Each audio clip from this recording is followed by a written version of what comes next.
it can't penetrate through the surface, so it has to spread out horizontally in the area. So if you watch that development, you can see the radar return begins to change shape here, and we get a bit of a backwards V. And here's that strong inflow starting to develop, but this actually causes that storm to accelerate forward, and that's when we could start see that evolution into more of a Boeing segment. All right, so we go from this kind of kidney bean shape to a more elongated system. Yes, absolutely. So here's that indication of very strong inflow behind the storm. And if we watch that development forward, you can see that the radar returns start taking on this comma-like shape. So now we've moved from kidney bean to comma. So these are two, different visuals to help you see, but that's that strong inflow.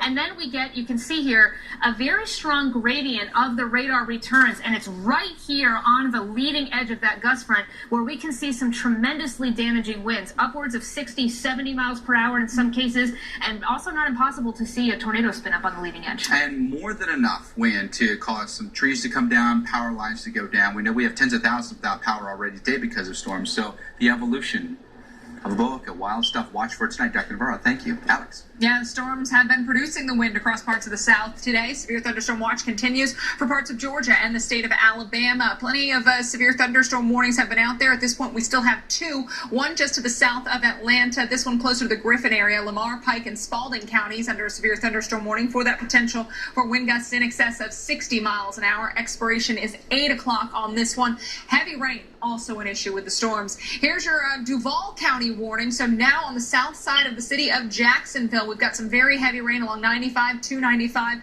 and the potential for some strong gusty winds as well. Big picture, we've got the showers and thunderstorms. They'll continue as we go through the next few hours.